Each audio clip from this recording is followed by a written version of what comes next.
안녕하세요. 유한타증권 선능력지점 박진희 부장입니다. 오늘 7월 6일 찐시황 시작하도록 하겠습니다.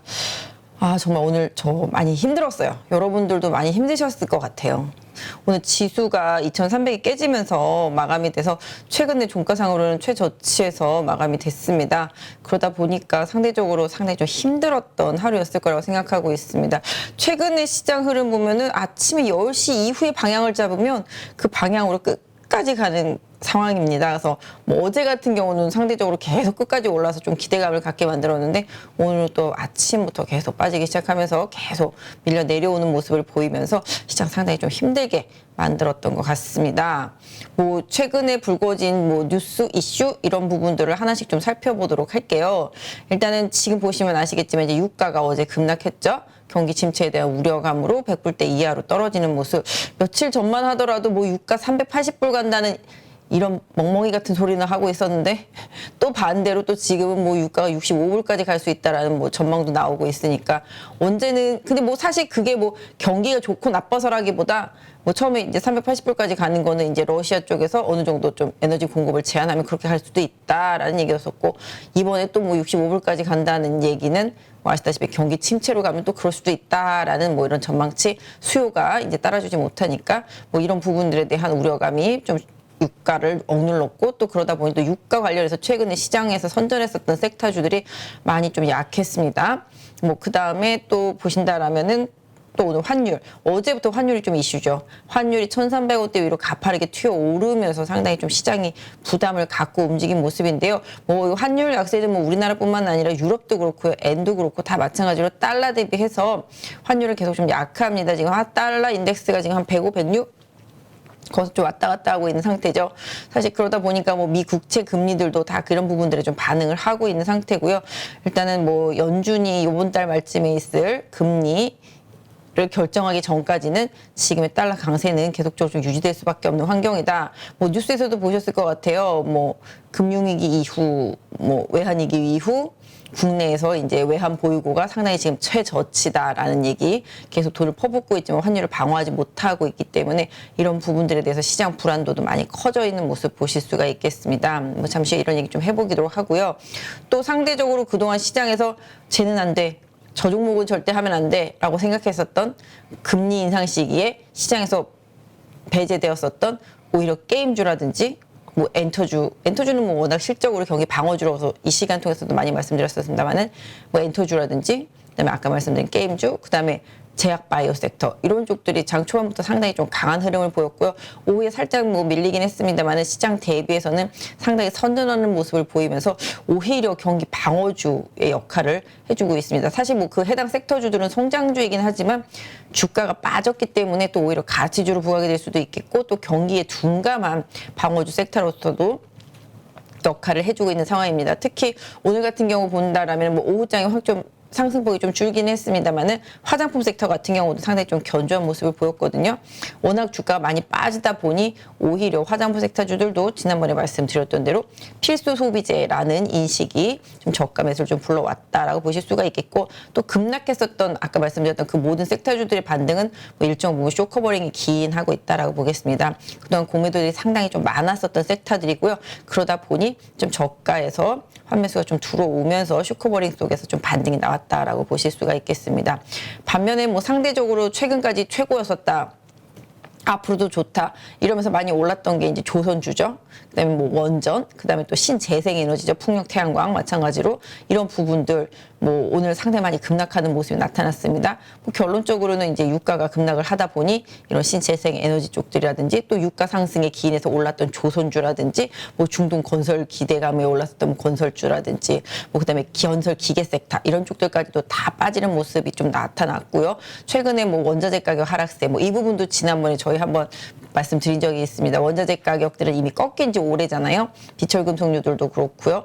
고물가도 그렇고 그러다 보니까 이런 원자재 가격의 꺾임 현상으로 인해서 또 경기 침체 우려감에 수요가 감소할 것에 대한 우려감까지 반영이 되면서 오늘 보면 뭐 고려아연이라든지 LS라든지 그다음에 해외 자원 개발주인 LX 인터내셔널이라든지 포스코 인터내셔널 같은 그런 것들까지도 다 급락을 하면서 시장의 분위기를 좀 반영했던 것 같습니다.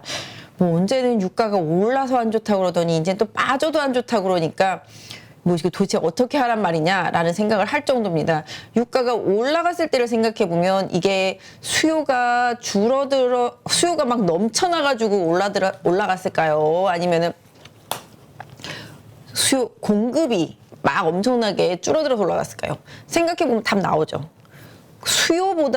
수요가 엄청나게 많아서 유가가 올라가고 원자재 가격이 올라갔던 게 아니라 공급이 제한이 되면서 유가가 올라가고 원자재 가격들이 올라갔던 상황이었었습니다. 그럼 이제 공급이 제한된 상황 속에서 수요의 막 급진적인 부분이 아니었는데도 불구하고 이제는 또 수요가 감소할 것 같다고 원자재 가격이 빠지는 거죠. 유가도 마찬가지로 경기 침체감 때문에. 그러니까 이게 말이 귀에 걸면 귀걸이, 코에 걸면 코걸이 이런 상황인 거죠. 아니 수요가 많지도 않았었는데 뭐 이제 와서는 수요가 감소할 것 같다고 빠지고, 그죠? 이게 다 모든 부분이 일단 그 전쟁의 시작, 그다음에 코로나의 시작으로 인해서 이런 공급단에서의 문제가 생기면서 힘들어진 부분이라고 보시면 맞을 것 같습니다. 사실 이 공급이라는 게 사실 수요를 갖다가 수요가 막 엄청나게 많아가지고서 가격들 뭐 석유도 마찬가지가 되겠고요. 원자재 가격도 그렇고 이게 올라가는 건 사실 어떤 면에서 보면 자연적인 현상이거든요.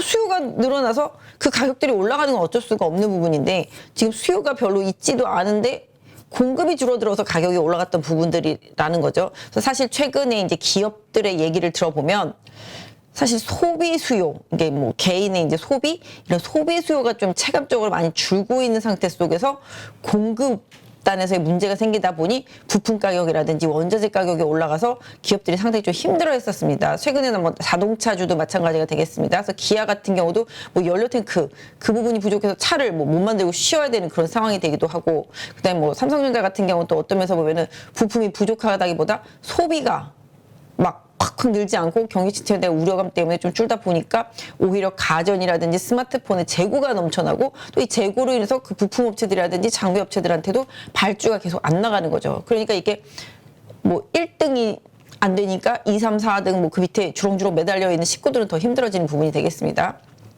그래서 실질적으로 기업들이 체감할 수 있는 부분들은 상당히 좀 안 좋은 상황이다라는 점, 이 점은 맞다라고 보실 수가 있겠고, 다만 이런 부분들은 결국은 뭐라 그럴까요?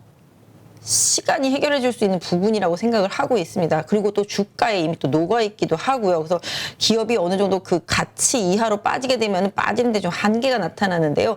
이런 부분들이 가장 좀 최근에 강력하게 나타났던 게 하락 쪽으로 나타났던 게 이제 IT 쪽이 되겠습니다. 반도체를 비롯한 IT 쪽이 상당히 좀 심하게 하향이 나타났었던 건 뭐 경기 둔화에 대한 우려감을 강하게 반영한 부분이겠죠. 어차피 경기에 가장 민감한 섹터가 전기 전자 섹터이기 때문에 이런 부분들로 해서 조금 힘든 그런 흐름이 좀 이어지고 있다라는 점이 좀 많이 안타깝고, 또 최근에 많이 빠졌다 싶었는데도 한 번 더 강하게 빠지면서 개인 투자자분들한테 오히려 또 힘든 상황을 좀 만들어주는 섹터가 IT 섹터가 아닌가 싶습니다.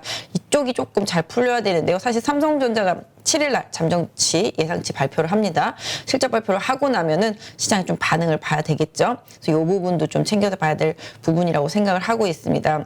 사실 지금 유가가 급등하는 부분들과 아까 말씀드렸던 대로 급락하는 부분들에 있어서 최근에 보시면 수요보다 공급단에서의 문제가 생겼는데 그 부분보다는 계속 수요에 대한 기대치로 투자 더 할 거야, 투자 더 할 거야. 사실 뭐 태양광도 그렇고 풍력도 그렇고 조선도 그렇고 다 유가가 너무 많이 올랐기 때문에 또 앞으로 이제 에너지를 뭔가 충당해야 되기 때문에 움직인 것들이기 때문에 사실은 지금의 급락이 어떤 면에서 본다라면은 향후에 이제 매출이라든지 실적에 있어서 뭐랄까 지금 주가 급락과 연동하지 않는다고도 볼 수 있습니다. 사실은 뭐 유가가 빠지면은 아까 말씀드렸잖아요. 유가가 빠져도 뭔가 공급이 늘어나가지고서 카바링이 되는 게 아니기 때문에 실질적으로 뭐 태양광이라든지 풍력이라든지 이런 쪽에 대해서는 뭐 미국도 마찬가지가 됐고 유럽도 마찬가지가 됐고 이 정책적인 부분들은 변하지 않을 거라고 보고 있거든요. 그리고 역시 조선도 마찬가지가 되겠습니다. 지금 수주 계속 늘어나고 있는 부분들에 분명히 영향을 받고 있습니다. 뭐 물론 원자재 가격 오른 부분들이라든지 그 다음에 뭐 여러 가지 비용적인 부분들에 있어서 좀 부담은 분명히 있을 거라고 보고 있습니다만은 그럼에도 불구하고 최근 시장에서 보여줬던 여러 가지 컨센서스 이 부분은 변하지 않았거든요. 근데 그게 단순히 유가만 꺾였다고 해서 다 아닌 게 돼버리는 건 아니다라는 점은 좀 염두에 두실 필요가 있을 것 같아요. 정유주들도 마찬가지입니다. 정유주들도 유가가 빠지면은 뭐 당연히 가지고 있었던 비싸게 들여왔던 재고 자산이 손실이 나니까 이 부분에 대한 재고 자산 평가 손실은 있을 수 있겠습니다만은 결국은 들여와서 다시 정제를 해서 비싸게 팔게 되는데요. 뭐 물론 아까 말씀드린 대로 뭐 비싸게 들여와서 비싸게 팔아야 되는 부분, 비싸게 들여와서 싸게 팔아야 되는 부분이 있을 수도 있겠고, 또 싸게 들여와서 비싸게 팔 부분도 분명히 있겠지만, 사실 정유회사들은 유가가 오르고 뭐 유가가 빠지고에 있어서의 큰 영향보다는 그거는 재고자산 아까 말씀드린 그런 평가에 대해서는 영향을 받지만 결국은 정제 마진 요 폭을 보는 거기 때문에 그거에 대해서는 뭐 제가 생각할 때는 크게 실질적으로 좀 부담스럽지 않다라고 좀 보실 수가 있을 것 같아요. 사실 SK 이노베이션 같은 게 제일 불쌍하죠.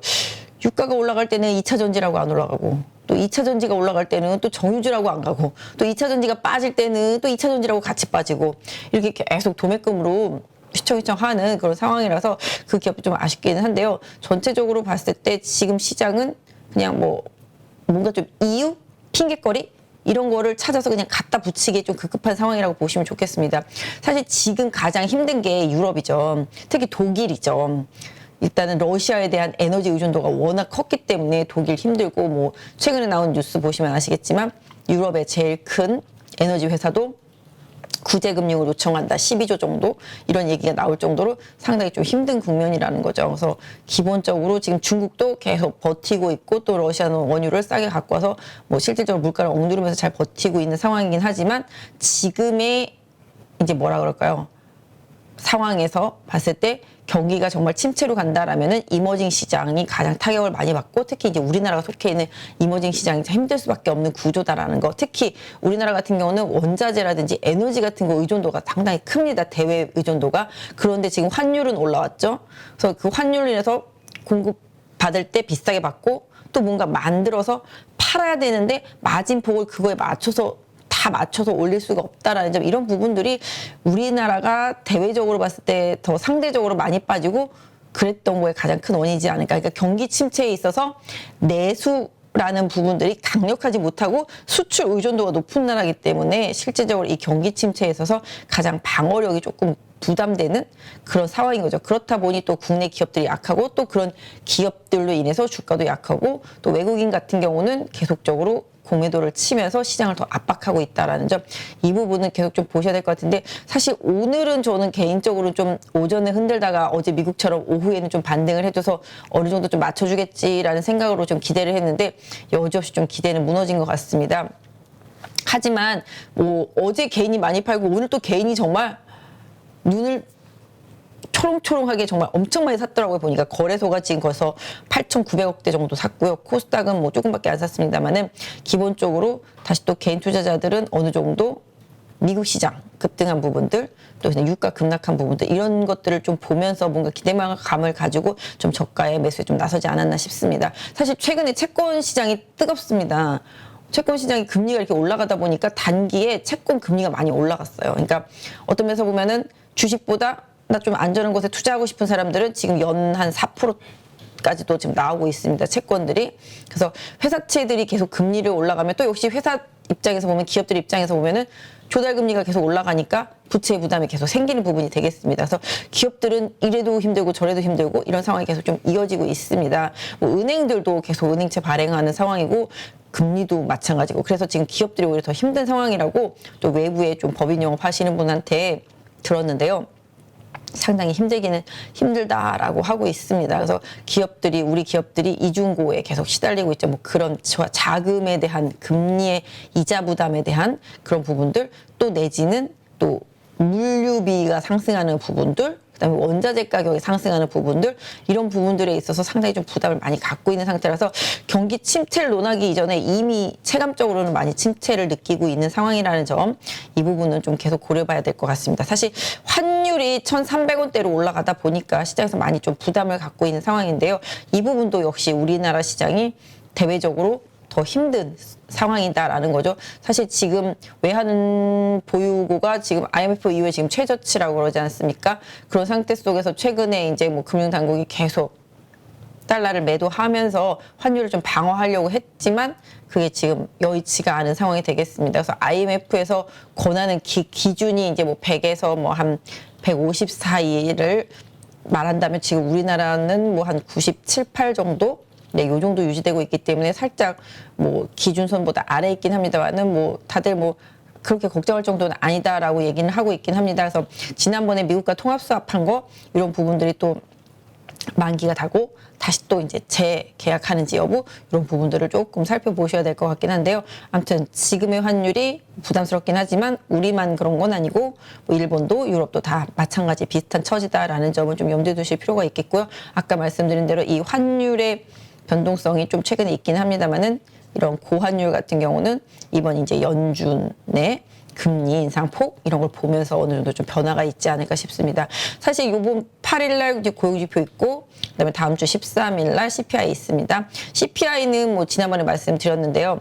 높게 나와도 아 이제 정말 고점 찍었다라고 생각할 수 있겠고 또 낮게 나오면 아 진짜 인플레 꺾였다 이렇게 생각할 수도 있기 때문에 해석은 높게 나오든 낮게 나오든 비슷하게 볼 것이다. 그 해석에 대한 시장 반응이 이제 중요하겠습니다.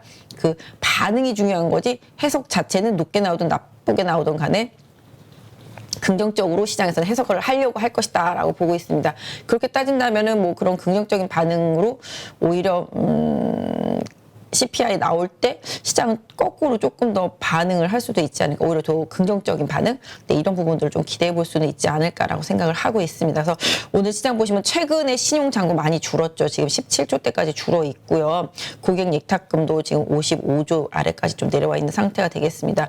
다만 이제 오늘 장중에 매도를 엄청나게 했었던 외국인이 장 후반부에 거의 많이 줄이면서 현물 쪽에서 많이 줄이면서 마감을 했다라는 점이 살짝 다행이고요. 오늘 기관의 좀 매도세도 상당히 좀 많았다라는 점이 조금 아쉽습니다.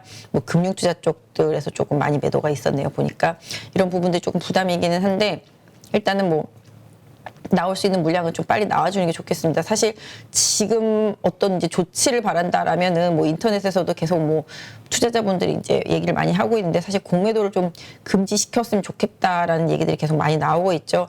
개인적으로도 처음에는 그 부분에 사실은 뭐 이게 시장의 자율 기능을 막 이렇게 자꾸 억지로 이렇게 비틀어 놓으면은 나중에 가서 더 큰 상황이 만나기 때문에 털고 갈 때 좀 털고 가야 된다라는 생각을 하면서 보고 있었는데 저마저도 이제 주가가 이렇게 많이 빠지다 보니까 아 진짜 공매도 좀 금지해 줬으면 좋겠다 뭐 이런 생각이 좀 들고 있습니다.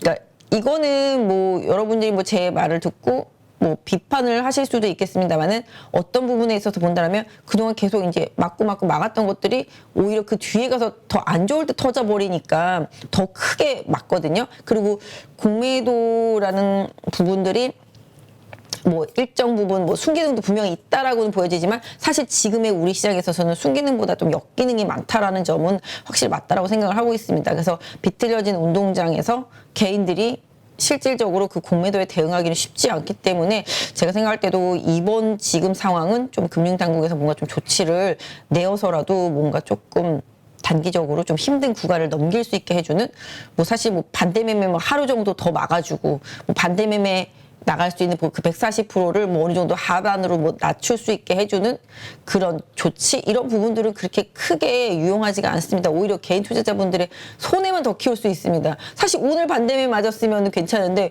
뭐 하단선을 내려줘서 내일 모레 더 빠졌을 때 반대매매 맞아버리면 그 손실만 더 가중될 수밖에 없는 상황이고요. 그리고 뭐 그렇게 했다 하더라도 지금 보니까 증권사들마다 다 자율이긴 합니다만은 일부 증권사가 반대매매 하루 정도를 더 유예해주는 네 이런 정책은 있습니다만 140% 담보 유지 비율을 확 꺾어주는 증권사들은 지금 없거든요. 증권사들이 뭐 리스크를 굳이 안고 가려고 하지 않기 때문에 그런 상황입니다. 그래서 이런 부분들에 좀 기대하기보다는 앞서서 말씀드린 대로 이런 외국인들의 매도, 특히 외국인들이 지난달부터 계속해서 지금 이번 달까지 계속 매도하고 있는 부분 대부분들이 다 공매도잖아요.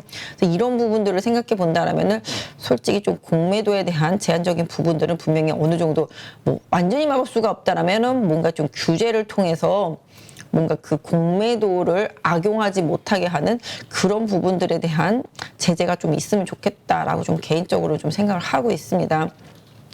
또 어떤 분들은 또 그러더라고요. 외국인들이 우리나라 주식을 많이 팔긴 했어도 그래도 많이 보유하고 있는데 실제 갖고 있는 주식을 팔기는 아까우니 빌려다가 일단 공매도를 친다 뭐 이런 식으로 뭐 말씀을 하시는 분들도 있더라고요. 그래서 실제적으로 뭐 실제 주식 파는 거와는 좀 약간 다른 개념으로 생각하시는 분들도 있어요. 뭐 그러니까 선물이라든지 각종 뭐 여러 가지 파생 상품들과 주식과 매도에 있어서 여러 가지 좀 혼합적인 부분들이 좀 많이 얽혀 설켜 있어서 뭐 자세히 설명드리기는 좀 그렇습니다. 하겠습니다만은 기본적으로 지금 외국인들은 이머징 시장을 파는 구간에서 뭐 중국보다는 우리 시장이 좀 더 팔기 편하고 이머징 시장 안에서의 뭐 포지션도 마찬가지가 되겠습니다. 그리고 특히 IT, 수출 이런 쪽으로 기업들이 다 포지션을 맞춰져 있고 국가의 산업 기반 자체가 그렇기 때문에 외국인 입장에서 봤을 때는 경기에 다 민감한 산업들이기 때문에 당연히 우리나라 쪽에 주식을 팔 수밖에 없는 환경 이런 부분들이 좀 만들어져 있다라고 보시면 답이 될 것 같습니다. 아무튼 뭐 이런저런 뭐 상황 이런 부분들을 다 제외하고서라도 좀 사실 지금의 하락은 좀 과도하고요. 기업 가치 이상의 하락이 계속 나타나고 있다라는 점은 좀 염두에 두실 필요가 있겠습니다. 뭐 혹자들은 뭐 지금이라도 팔아야 되는 게 아니냐, 더 빠지는 게 아니냐, 뭐 이런 말씀들을 하시고 뭐 2,200 가는 게 아니냐, 뭐 2,000 가는 게 아니냐, 뭐 1,700 가는 게 아니냐, 뭐 이런 말씀들을 하시곤 하는데요. 뭐 모르겠습니다. 더 제가 알고 있지 못하는 다른 큰 악재가 터져서 뭔가 시장에서 그런 현상이 나타날 수 있다라면은 뭐 어쩔 수 없이 저희도 그 방향을 따라가는 게 맞겠습니다만은 지금 저희가 그때 2270이라는 강한 좀 지지선을 말씀드렸었는데 그 지지선까지 왔고 터치했고 올라갔다가 지금 살짝 빠져있는 상태이긴 합니다만은 이런 상황 속에서 과연 지금 두려워서 팔고 떠나는 게 결국은 나중에 나한테 큰 이익이 될까라는 생각을 해본다라면 저는 뭐 지금 공격적으로 살 필요까지는 없다 하더라도 뭐 굳이 손실이 많이 난 종목들을 쫓아가면서 매도까지 해서 손실을 확정 지을 필요까지는 없다라고 개인적으로 생각을 하고 있습니다. 그래서 왜냐하면 기업들의 주가라는 게 결국은 실적에 수렴하게 되는데요. 지금의 기업들의 주가 흐름은 이미 최악의 상황을 고려한 수준까지도 좀 반영이 되어 있는 케이스들이 상당히 많이 있습니다. 사실 이렇게 말씀드렸어요. 고점에서 뭐 이렇게 30%, 40%씩 빠졌는데 너무 많이 빠진 거 아니야? 라고 생각해 보실 수도 있겠지만 사실 뭐 차트를 놓고 보면 바닥에서 올라온 게 더 많거든요.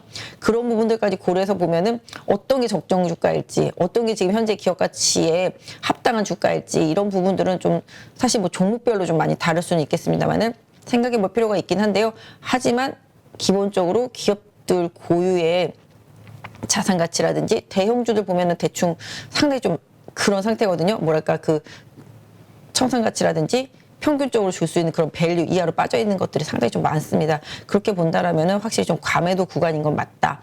이런 부분들을 좀 고려해서 조금 힘드시겠지만 뭐 제가 힘들지만 힘내요. 뭐 같이 뭐 견뎌요.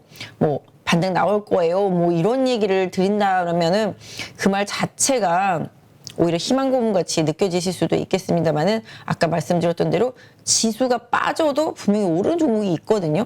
그리고 뭐 물론 그게 만에 하나 뭐 내가 갖고 있는 종목일 수도 있겠고 내가 갖고 있는 종목은 다 빠지기만 할 수도 있겠습니다만은 결국은 약세장에서도 분명히 종목들의 움직임은 있고 뭐 강세장에서도 빠지는 종목이 분명히 있는 것처럼 일단은 지금의 시장을 좀 잘 파악해서 잘 이겨내는 전략.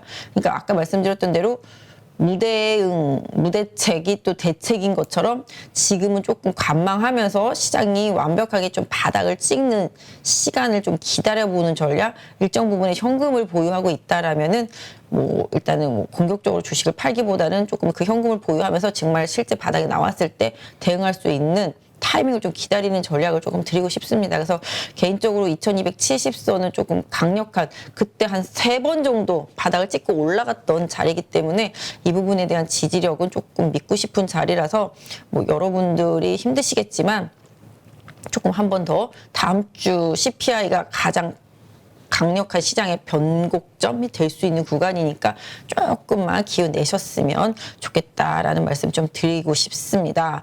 뭐 이 말씀 좀 드리고 싶고 그 다음에 좀 아까 말씀드렸던 부분 사실 어제 미국 반도체 지수도 오르고 주가도 오르고 뭐 다 올랐어요. 근데 오늘 우리 시장은 왜 이럴까라는 고민을 사실 하게 됩니다. 사실 오늘 보면은 아시겠지만 메타버스 뭐 삼성도 뭐 메타버스 관련한 뭐 버추얼 스튜디오 뭐 이런 얘기 나오면서 오늘 메타버스 관련주들이 좀 많이 올랐고요. 그 다음에 상대적으로 아까 말씀드린 대로 실적에 있어서 경기에 둔감하면서 당연히 실적 기대감이 있는 엔터주들도 오늘 좀 올랐고요.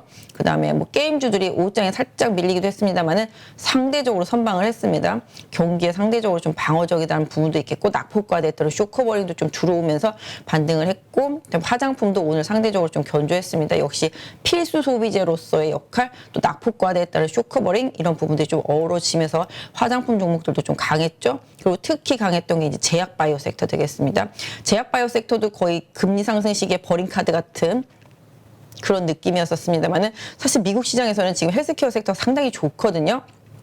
우리 시장에서도 대형 제약사들이 최근에 흐름이 좀 좋았었고 코스닥 쪽으로 넘어와서 보면은 이제 이중항체 쪽들 이제 신약하는 임상 업체들 상당히 좀 강한 흐름이죠. 오늘도 보면은 레고캠 바이오라든지 뭐 ABL 바이오라든지 이런 쪽들이 좀 상당히 좀 강한 모습을 보여줬고 뭐 한미약품도 오후에는 좀 밀리긴 했습니다만은 좋은 흐름이 나타났고 뭐 한미사이언스도 그렇고요.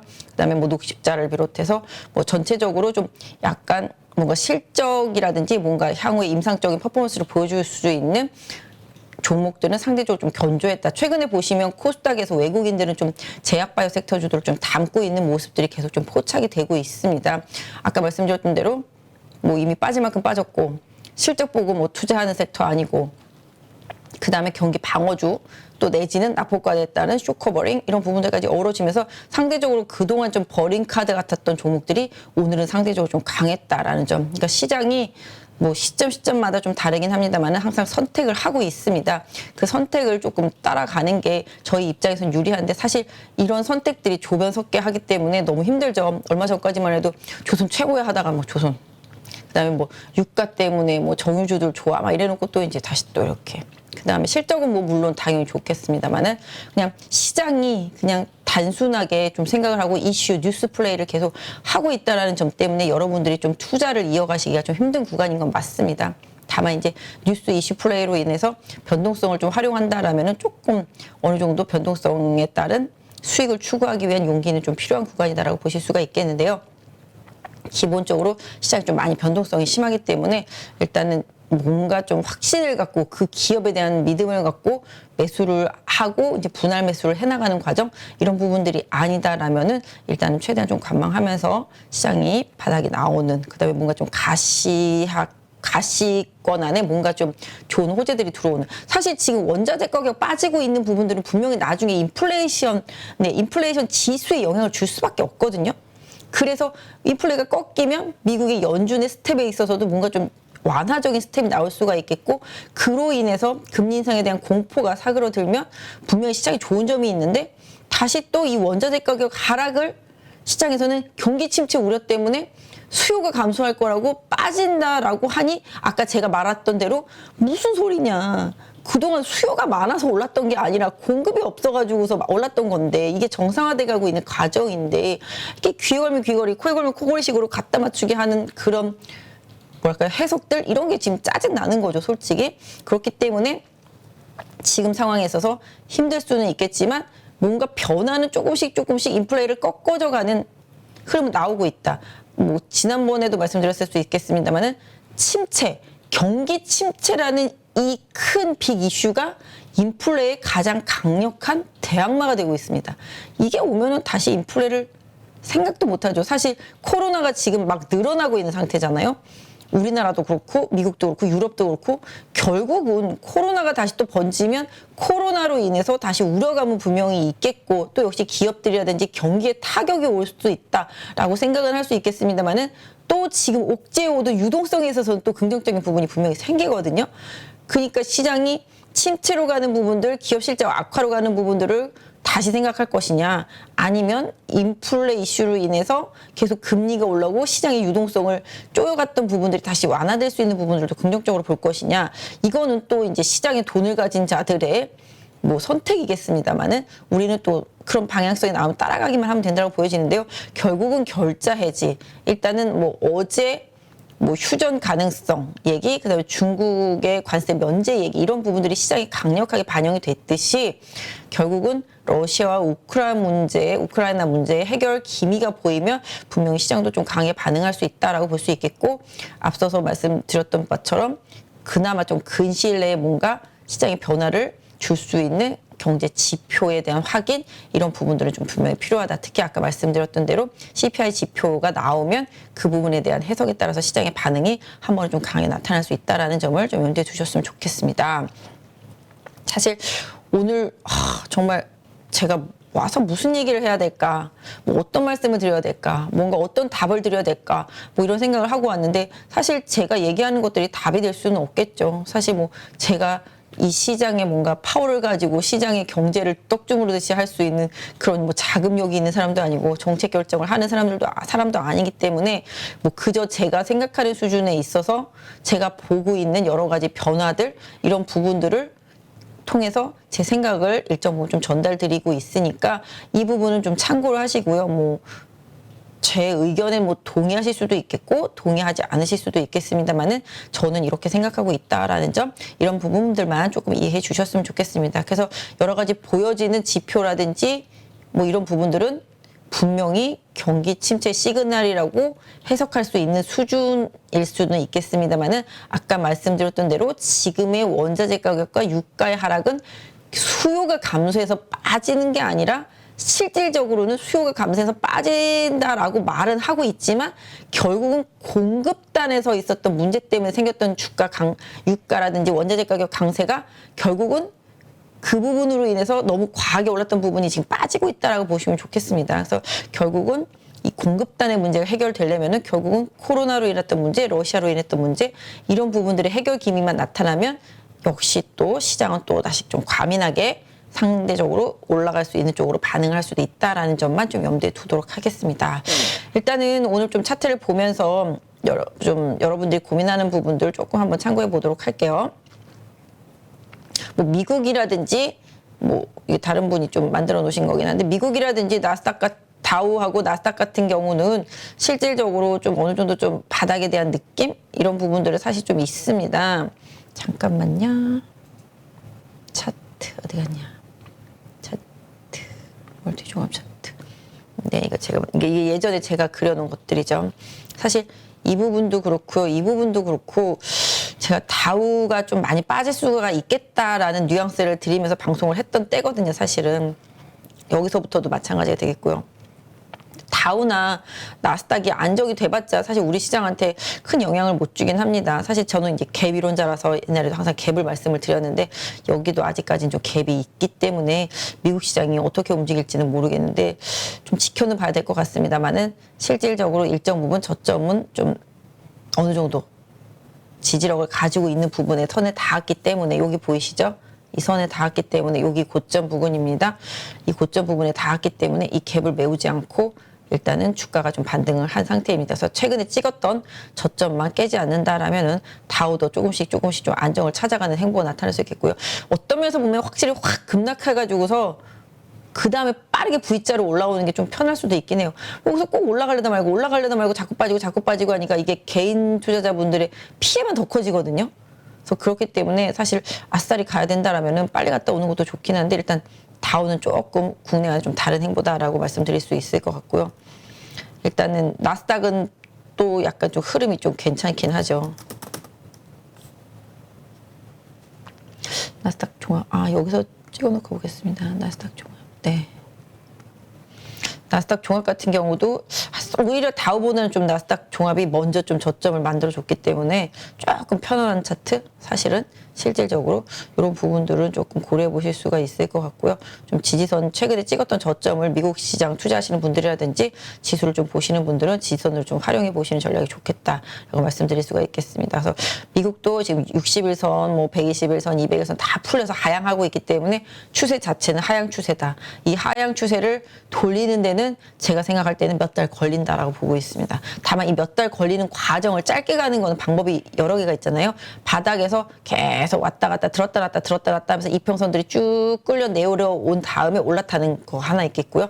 반대로 급등을 해가지고 빠르게 이평선들을 탄탄하게 만들어 놓고 밟고 올라서서 안정화시켜가면서 방향 전환해 나가는 방법 두 가지가 있겠습니다.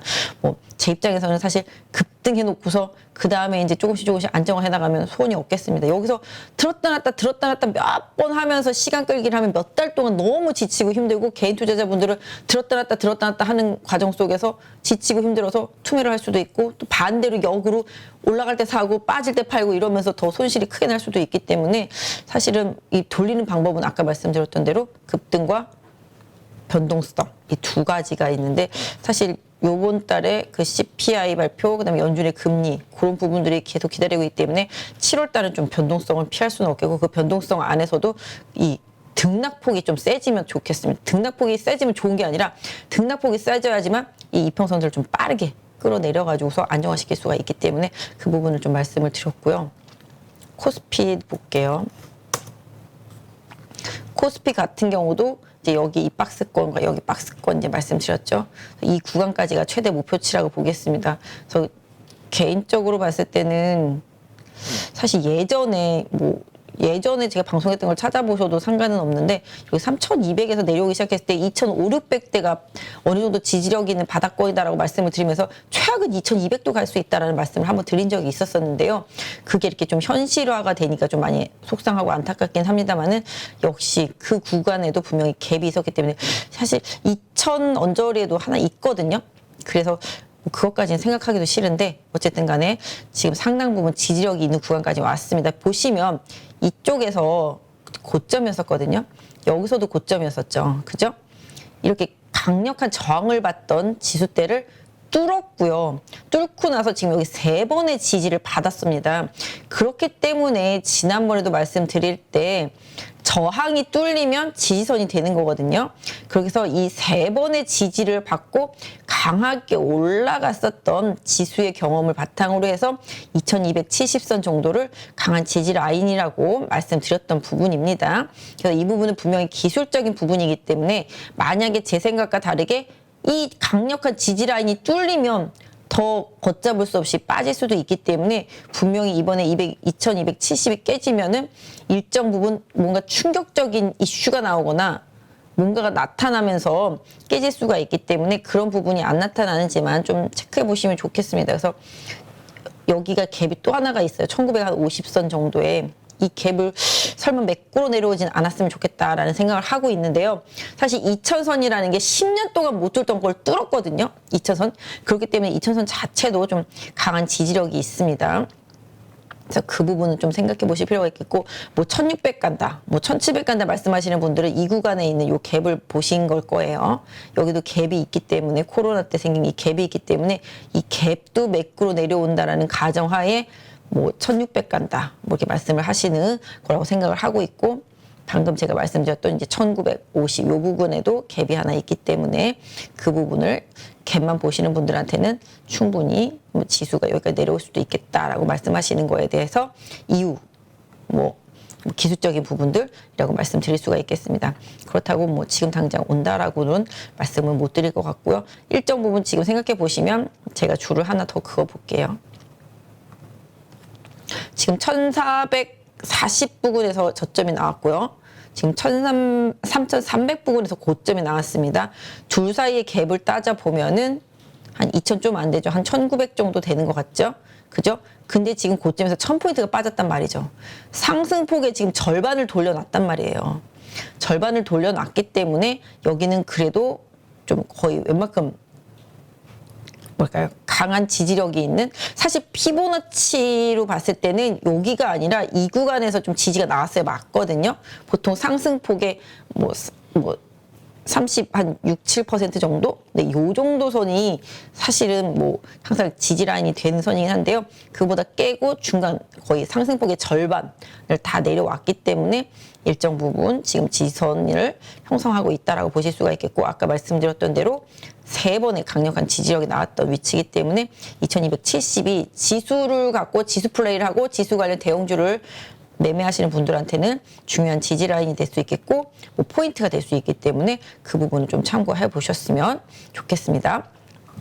그래서 일단 지수는 그렇게 해서 코스피는 말씀드릴 수 있을 것 같고, 여기서 추가 하락 없이 반등을 하면 여기 갭 있죠. 이 갭이 있는 목표 구간, 뭐 개인적으로는 지금 2,550선 정도가 최대 목표가가 될 수 있을 것 같은데요.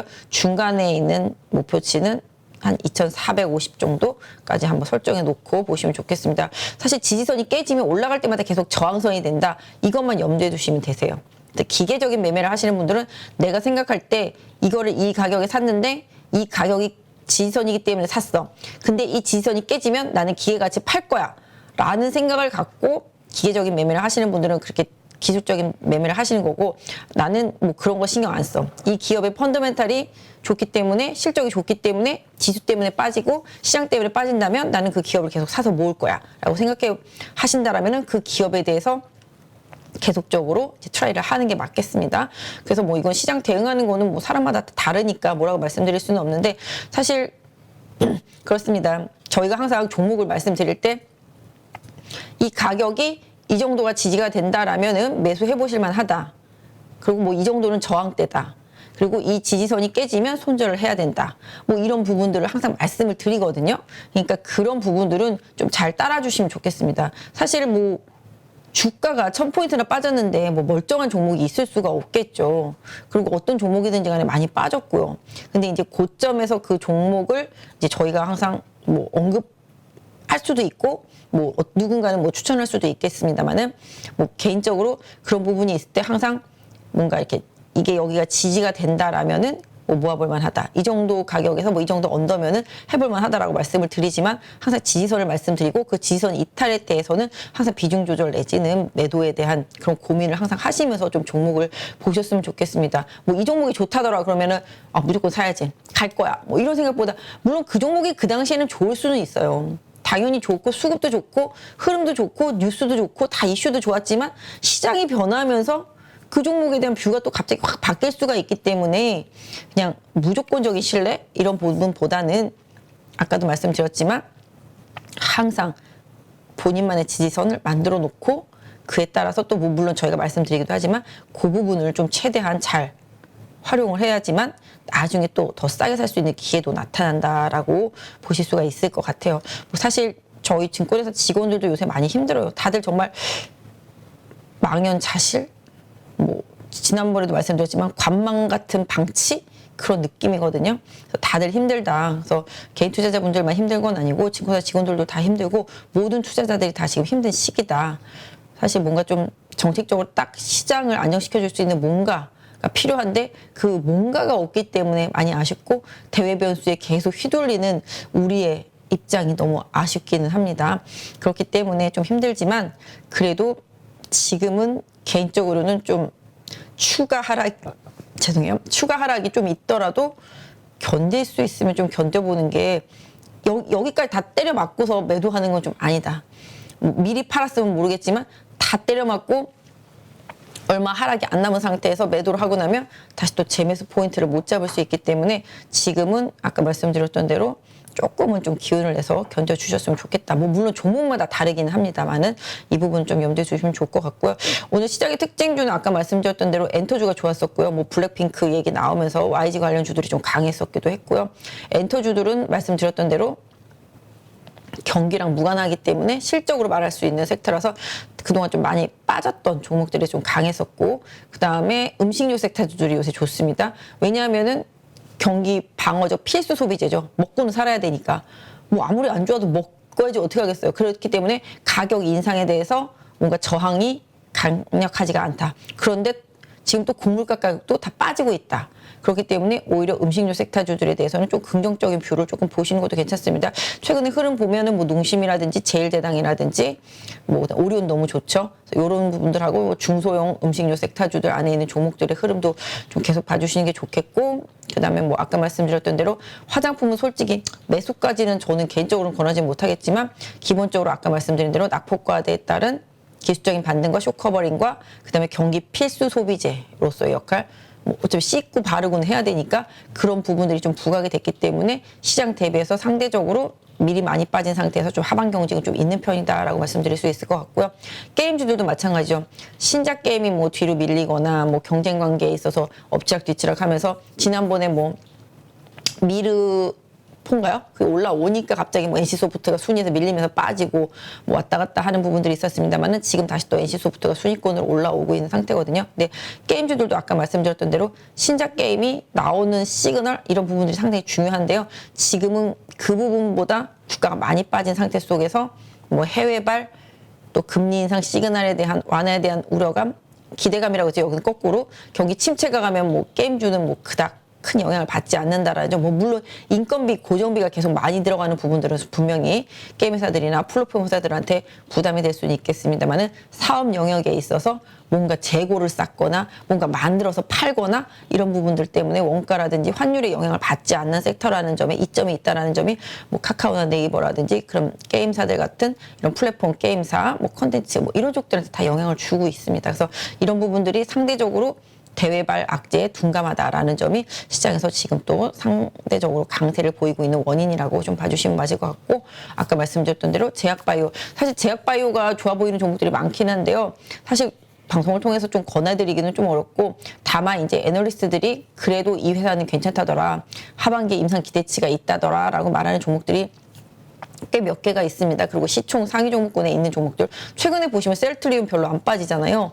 뭐 실적에 대한 기대치도 없습니다만은 오히려 바닥에서 잘 버텨주고 있고, 삼바도 뭐 이렇게 있고, 한미약품 치고 올라오고, 한미약품 올라오니까 한미사이언스 따라 올라올 기미가 보이고, 그다음에 ABL 바이오, 그다음에 레고캠 바이오 이런 것들, 그다음에 올릭스 이런 것들도 뭐 최근에 변동성은 있습니다만은 다시 또 이제 변동성 안에서 뭔가 시장에서 상대적으로 노출도, 그러니까 대외 변수의 노출도가 적은 종목을 찾는 상황 속에서 선택지가 되고 있다라는 점. 다만 일단 개인적으로는 백신이라든지 진단키트라든지 뭐 치료제라든지 이런 부분들이 최근에 만약에 코로나가 늘어나면서 또 이쪽으로 막 몰려오면서 올라온다라면은 좀 매도의 기회로 좀 삼아보시면 어떨까. 사실 바이오는 신약 쪽들이 저는 개인적으로 괜찮고, 그 다음에 약간 미용 뷰티 섹터라든지 아니면 기기 섹터 있잖아요. 뭐 레이저 기기도 되겠고, 이런 기기 섹터들도 확실히 뭔가 실적이 있는 그런 기업들에 대해서는 뭐 향후에 조금 차트 보면서 좀 관심을 가져보시면 어떨까 싶긴 합니다. 뭐 물론 연기금이 다 이런 기기 섹터주들을 많이 가지고 있긴 한데요. 그래도 일단은 뭐 이쪽 섹터들이 상대적인 방어적인 기능이 있지만 좀 추세적으로 움직이기보다는 아까 말씀드린 대로 낙폭과대, 뭐 제약바이오 같은 경우는 이런 부분들이 분명히 있다. 다만 제약주들은 좀 괜찮아요. 최근에 대웅제약하고 한미약품의 흐름은 조금 출중하거든요. 이 부분은 조금 챙겨보실 수 있지 않을까 싶습니다. 그다음에 뭐 카카오 네이버는 아까 말씀드렸던 대로 상대적으로 좀 바닥권에서 쇼커버링이 들어오면서, 뭐 카카오 같은 경우는 뭐 임원들이 좀 주식을 사면서 좀 올라온 부분도 있고, 네이버 같은 경우도 최근에 좀 외국인이 바닥권에서 좀 사주면서 올라온 부분들도 분명히 있겠습니다. 그래서 이 부분들, 그러니까 상대적으로 지금 경기 방어주들이 지금 막아주고 있다라는 점 좀 염두에 두시면서 보시고요. 보니까 오늘은 뭐 의류 섹터주들도 좀 세긴 했어요. 의류 섹터주도 워낙 많이 빠져가지고서 반등이 나오긴 했는데, 환율 효과에 있어서는 뭐 긍정적인 부분이 있는 섹터라고는 보실 수가 있을 것 같고요. 또 근데 최근에 좀 그런 얘기 있더라고요. 2030 세대들이 그동안 골프를 즐겨 하느라고 골프채를 많이 샀다가 주가 빠지고 코인 빠지니까 견딜 수가 없어서 골프채를, 중고채를 많이 내놓고 있다라고 그러더라고요. 그런 거 고려해보면 일단 골프와 관련되어 있는 산업의 좀 피크 느낌, 이런 부분들도 좀 고려는 좀 해보셔야 되지 않을까 싶고요. 그 다음에 뭐 어쩔 수 없이 뭐 반도체라든지 뭐 자동차는 지금 부품 이슈가 좀 더 있죠. 기아 같은 경우는 이제 연료 탱크 공급이 잘 안 돼가지고서 뭐 휴업하는, 조업을 늦추는 이런 부분들도 있겠고, 현대차 같은 경우는 또 유럽에서 배기가스 이슈로 조금 주춤하는 부분들도 있고요. 그래서 그런 부분들 잘 나가다 보면은 갑자기 악재성 뉴스가 나오면서 이렇게 좀 다운시켜 주거든요. 사실 그럼에도 불구하고 좀 실적 이슈는 긍정적인 부분들이 분명히 있다라는 점은 좀 염두에 두실 필요가 있을 것 같고, 그다음에 뭐 최근에 뭐 IT 보면 이제 LG전자나 삼성전기도 더 이상은 뭐 크게 빠지지 않는 것 같습니다. 삼성전기 같은 경우는 FC, BGA 그쪽 부분에 대한 기대치가 있고, LG전자는 이제 전장 부품에 대해서 이제 벌써 상반기에 8조 수주 받았다는 얘기를 하면서 일정 부분 지난번 저점 찍은 이후로는 더 추가적인 하락을 일단 안 하고 있다라는 점 좀 염두에 두실 필요는 있겠고, 뭐 반도체가 미국 시장 좀 많이 올랐는데 우리나라 같은 경우도 긍정적으로 반도체 소부장에 있는 종목들, 최근에 많이 빠졌던 기판 섹터주들은 좀 잘 버텨주고 있거든요. 그래서 그런 부분들 좀 제대로 잘 저점이 잡히는지 좀 보시고, 수급적인 부분들 좀 보시면서 시장 좀 대응하시면 좋을 것 같아요. 제가 오늘은 뭐 종목 하나하나 이렇게 딱딱 차트 보면서 찍어드리진 않고 있지만, 전체적인 섹터 뉘앙스를 좀 말씀드리니까 대응하실 때 좀 참고하시면 좋을 것 같고요. 그 다음에 일단은 삼성전자가 7일날 실적 발표하고 뭔가 하반기 전망이라든지 본인들에 대한 뭔가 뉘앙스를 계속 내보낼 때 그와 관련되어 있는 섹터 내에 있는 종목군들의 좀 흐름도 같이 연동을 하니까 좀 보시면 좋을 것 같고요. 기본적으로 지금 최근에 이제 유가 많이 오르면서 같이 많이 올랐던 뭐 신재생에너지나 뭐 원전 섹터라든지 뭐 조선 섹터 이런 종목들은 단기 급등에 따라서 좀 이격을 확 줄이는 조정이 나오긴 했는데요. 제가 보니까 추세가 팍 꺾인 거는 아니어서 오히려 이번 조정 이후에 가격적인 메리트를 좀 생각하면서 좀 해당 섹터는 좀 보셔야 되지 않을까. 뭐 OCI도 그렇고요. 뭐 조선주도 그렇고 그다음에 뭐 원전 관련주들도 마찬가지가 되겠습니다. 국가에서 뭐 지금 원전 발전을 통해서 30% 정도 전력 수요를 충당하겠다는 뭐 발표도 했죠. 그런 부분들 고려해 본다라면은 결국은 뭐 계속 그와 관련되어 있는 부분들은 뭐 향후에 또 다시 좀 이슈를 탈 수 있기 때문에 이번 급등 이후에 이격 조정이 나타났을 때 그 부분을 조금 활용해 보시는 전략이 좀 맞지 않을까 싶습니다. 뭐 여기도 원전 ETF도 있고 뭐 K-팝 관련되어 있는 해외에서 ETF 만들어져서 상장한다라는 뭐 얘기들도 나오니까 또 엔터주들에 대해서도 아까 말씀드렸던 것 같이 관심을 계속 좀 유지하시는 전략, 실적 면에서 있어서도 마찬가지가 되겠고요. 그 다음에 오늘 많이 빠진 원자재들, 뭐 비철금속류들도 되겠죠. 이런 부분들은 어쩔 수 없어요. 해외 원자재 가격들의 흐름을 좀 보면서 좀 조절을 하셔야 될 것 같고 단기간에 좀 많이 급락했기 때문에 바닥선 지지선을 종목별로 조금 찾아가는 노력 필요할 것 같습니다. 그리고 건설 기계 섹터주들은 우크라이나 재건과 관련해서 오늘 우리나라가 어느 정도 우크라이나에 좀 협의 뭐 이렇게 할 것 같은 기사들이 계속 나왔거든요. 그렇기 때문에 관련되어 있는 뭐 그쪽에 가서 재건 사업을 할 수 있는 보니까 가장 먼저 고쳐야 되는 게 이제 교량이라든지 그다음에 상수도관 이런 쪽들이 나와 보니까 그래서 그런 쪽에 관련되어 있는 뭐 부분들에 대한 종목들이라든지 그다음에 아까 말씀드린 뭐 기계 섹터라든지 뭐 그다음에 배전, 전력선 관련되어 있는 이런 부분들까지도 그러니까 최근 급락 전까지 최근에 가장 좋았던 섹터주들은 다시 한번 돌아봐야 된다라고 보시면 좋을 것 같아요. 그래서 그런 부분들은 이제 꾸준히 한번 보시는 게 왜냐하면 만약에 전쟁이 정말 휴전이라고 하게 되면은 그쪽에서 수혜를 분명히 보겠죠.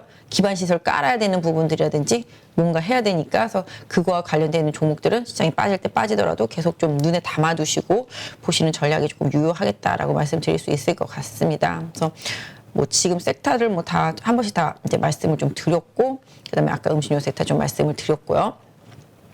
그리고 아까 방어적인 섹터도 말씀드렸고 그래서 지금은 방어적인 섹터 내에서는 그 음식료 섹터하고 그다음에 필수 소비재 섹터주들 이런 쪽들은 뭐 꾸준히 시장 변동성을 보일 때 그래도 좀 관심이 필요하다라고 보실 수가 있겠고 아까 말씀드렸던 대로 이제 정부의 정책적인 부분들 어쩔 수 없이 에너지에 대한 정책적인 부분들은 분명히 계속 이어질 것이기 때문에 최근 바로 직전 하락하기 전까지 긍정적으로 움직였었던 섹터주들, 뭐 조선이라든지 신재생, 그다음에 원전 이런 쪽들이 급락하고 난 이후에 지지선을 어느 정도 활용하신다면 다시 그때 한번 관심을 가져보시는 전략 좋겠고 우크라이나 재건과 관련되어 있는 섹터도 이번 하락을 좀 잘 보시면서 종목을 다시 한번 선별해보는 기회를 좀 삼아보시면 좋겠다라는 말씀 드릴 수 있을 것 같고요.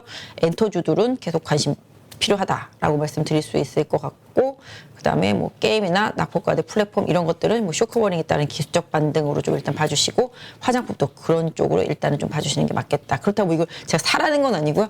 지금의 흐름이 그런 쇼크버닝 이슈라든지 필수 소비재 경기 방어주 이슈에 맞는 섹터들이기 때문에 움직이고 있다라고 좀 봐주시면 좋겠습니다. 그래서 이런 부분들로 해서 전체적으로 좀 한번 봐드렸고요. 환율도 아까 말씀드렸던 대로 좀 약간 부담스러운 구간인 건 확실히 맞지만 아직까지 너무 이제 환율 부분을이란 공포감을 뭐 고려하기보다는 조금 지켜볼 필요가 분명히 있겠다라는 점 말씀드렸고요. 그 다음에 유가 이 부분도 아까 말씀 많이 드렸죠. 수요가 많아서 올랐던 게 아니라 공급이 부족해서 올랐다라는 점 꼭 염두에 두셨으면 좋겠습니다. 공급이 부족해서 올랐었는데 수요가 감소할 것 같다고 경기 침체로 갈 것 같다고 유가가 빠진다라는 거는 말이 안 된다. 결론적으로는 과하게 올랐던 원자재 시장의 투기적인 세력들이 손을 떼고 있는 것이다 라고 저는 보고 있습니다. 이미 그런 현상들이 2, 3주 전부터 나타나기 시작했고요. 뭐 해외 언론에서도 그런 부분들을 지적하기도 합니다. 그렇기 때문에 이런 부분들은 좀 챙겨보시고 인플레 지표는 서서히 꺾일 것이다 라는 거에 초점을 맞춘다라면 결국은 전쟁, 휴전에 대한 기대감만 나타난다라면 시장은 좀 빠르게 우려감보다는 기대치를 좀 반영시킬 수 있는 구간이 분명히 단발적으로도 좀 나올 수가 있겠다라는 점 염두에 두시면서 지금 시장 힘들지만 조금만 참고 좀 기운내 보시면 어떨까. 그러니까 지금 팔아도 뭔가 더 빠진다라면 내가 잘했다라고 생각할 수 있겠지만 지금 팔았다고 더 빠졌을 때 살 수가 있을까요? 저는 그렇다고 생각하지 않거든요. 지금 팔아서 더 빠졌을 때 살려고 하다 보면 더 빠졌을 때 못 사고 오히려 더 강하게 튀어올랐을 때 지금 판 가격보다 더 비싸게 사야 될 상황이 될 수도 있는 상황이 분명히 올 수도 있기 때문에 이미 늦었다고 생각할 때는 서둘러서 매도를 강하게 실행하기보다는 조금 관망하면서 시장이 확실히 바닥이 나왔을 때 그 다음 추가 플레이를 할 수 있는 전략을 짜기 위해서 좀 준비를 하는 그런 시간적인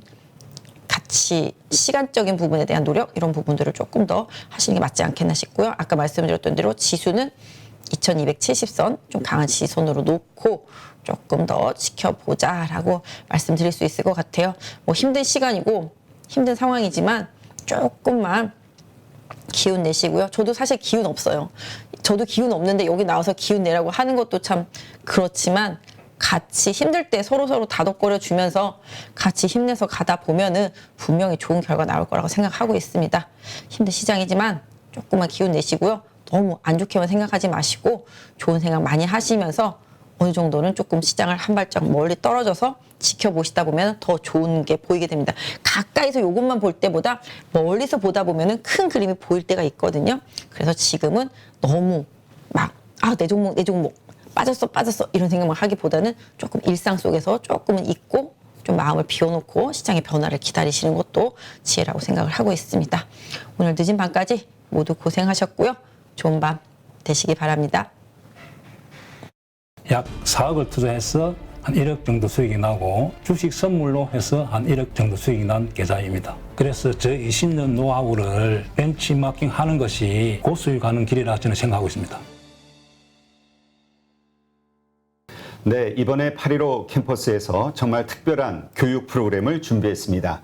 많은 분들이 고민하시죠. 어디에서 사야 되는지, 그리고 얼마에 팔아야 되는지, 이것을 몰라서 참 많은 돈을 잃는 경우들이 있습니다. 그리고 좋다고 생각해서 샀는데 결국 그 자리가 물리는 경우도 있고요. 그래서 우리 영상에서도 여러 번 소개해드렸던 공매도의 고수시죠.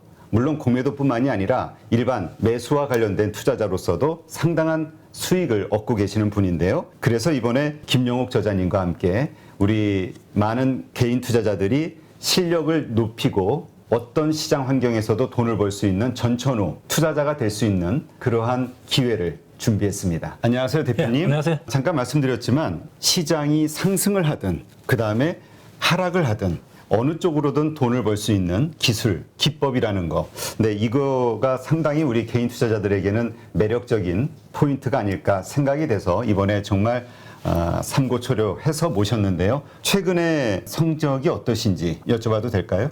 저는 전업 투자자이기 때문에 그냥 월 단위로 손실 난 달이 거의 없다시피 합니다. 그래서 꾸준하게 수익을 내고 있습니다. 최근에 제가 공매도에 대해서 주간 동화하고 대담을 했는데 거기에 그 계좌 인증을 하라 해서 제가 계좌 인증을 한 계좌가 2개가 있습니다. 그것을 자료로 첨부하겠습니다. 자, 여기 계좌 보면 하나는 CFD 계좌 약 4억을 투자해서 한 1억 정도 수익이 나고 주식 선물로 해서 한 1억 정도 수익이 난 계좌입니다. 아, 네. 그럼 2월 달에만 2억 정도의 수익을 올리셨다. 예, 대표적으로 이제 공매도 자리를 잘 잡으면은 그렇게 수익이 난다는 것을 제가 보여준 거죠. 그래서 정말 시장이 떨어지거나 혹은 상승하거나 양쪽에서 이제 돈을 벌 수 있는 그런 기법을 가지고 계시기 때문에 상당히 특별하다. 저도 그렇게 생각이 되는데요. 공매도와 일반적인 우리 주식 투자 이 양쪽을 다 같이 하는 투자를 하고 계시는 건가요? 지금 현재도? 예, 저는 지금 매수와 매도, 공매도를 다 반반 정도 합니다. 손흥민 축구 선수가 축구를 잘하는 이유가 왼발, 오른발 사용하기 때문에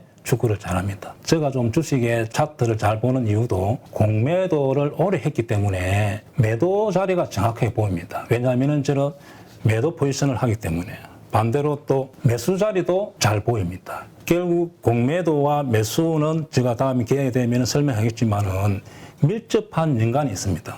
그래서 일반 투자자들도 쉽게 배우면은 성률이 한 90% 정도 나올 수 있도록 교육을 할 수 있습니다. 공매도를 활용해서 오히려 사야 되는 자리들을 알 수 있는 거잖아요. 네, 맞습니다. 이러한 것과 관련된 기법들은 어떤 것들이 있나요? 간단하게 4가지 기법을 저도 실제 매매를 해서 이제 검증한 기법인데, 강남 나이트 기법이라고, 우리 땅은 강남이 최고 좋잖아요. 차트상에서도 그런 강남 자리가 성률이 한 80%, 90% 노는 자리가 있고, 신고가 자리. 네. 또 하나는 급락에서 턴, 그 다음에 윗꼬리 거래 극강 기법이라고 4가지 기법을 통해서 매수로서는 충분히 개인들이 수익을 낼 수 있습니다. 또 공매도 자리는 2군데, 저점에서 공매도 자리, 고점에서 공매도 자리 2군데만 배우더라도 충분히 개인들도 적용해서 수익을 낼 수가 있습니다. 네. 네. 그런데 많은 분들이 또 오해하실 수 있는 게 공매도에 대해서는 워낙 이미지가 안 좋기 때문에, 그러니까 개인 투자자들이 희생을 그 외국인과 기관의 어떤 불공정한 공매도로 인해서 희생을 받는다라고 생각을 하는 피해의식을 가지고 있는 분들도 있거든요. 그러나 이 공매도에 대해서 명확하게 이해를 하고 있다면 공매도를 쳐서 돈을 버는 것도 가능하지만 공매도 치는 자리를 피할 수 있는 안목이 생길 수도 있는 거겠죠? 제가 이제 공매도를 안 하더라도 공매도 치는 자리를 알기만 하더라도 개인들이 매수를 실수 안 하기 때문에 계좌의 수익에 큰 도움이 됩니다. 네. 모든 주식 거래를 코스피 300, 그다음에 코스닥 200, 소위 우량주 중심으로만 한다라고 말씀하셨거든요. 거기에는 뭐 어떤 특별한 이유가 있을까요? 예, 제가 이제 20년 동안 전업 투자하면서 개별 종목, 이제 테마주와 잡주들을 매매하다 보니까 럭비공처럼 어떻게 튈지를 예측을 할 수가 없습니다. 그래서 운에 맡기는 매매를 많이 했다는 거죠. 네. 그래서 우리 개인 투자자들이 그런 매매를 많이 해서 어떤 경우는 수익 났다가 손실 났다가 그 결과를 알 수가 없기 때문에 손실이 많이 납니다. 따라서 무랑주 위주로 하다 보면은 예측이 가능합니다. 네. 이 차트상에서 상승 차트가 보이고 하락 차트가 보인다는 거죠. 그래서 코스피 300, 코스닥 200, 즉 500 종목 이내에서만 주로 매매를 하기도 하고 교본에 교육할 예정입니다. 수강생들이 등록을 하게 되면 VOD 강의를 들으면서 그 다음에 월 2회 우리 저자님과 실시간 소통을 하면서 배워나가게 되는데 그 기간 몇 개월 정도 배우면은 우리가 그래도 이 교육 과정을 마무리하게 될까요? 저랑 단기 교육을 받고 저 매매하는 거와 여러분들 매매했던 교육생들 같이 피드백을 받아야만 실력이 좋아지고 결과가 좋게 나온다 봅니다. 그래서 한 12개월 정도 교육을 마치면은 회원들의 한 90% 정도가 수익을 날 수 있도록 그런 교육생을 제가 만들고 싶습니다. 이 영상을 통해서 우리 8.15 캠퍼스에서 진행하는 김용옥 저자님의 투자 기법을 배우려고 관심을 가지신 분들, 이런 분들에게 마지막으로 한 말씀 하신다면 어떤 말씀이 있을까요? 자, 주식을 어렵게 배우려고 하지 마시고 고수의 기법을 벤처마킹 하는 것이 시간과 경제적으로 전략이 됩니다. 그래서 저 20년 노하우를 벤치마킹 하는 것이 고수익 가는 길이라 저는 생각하고 있습니다.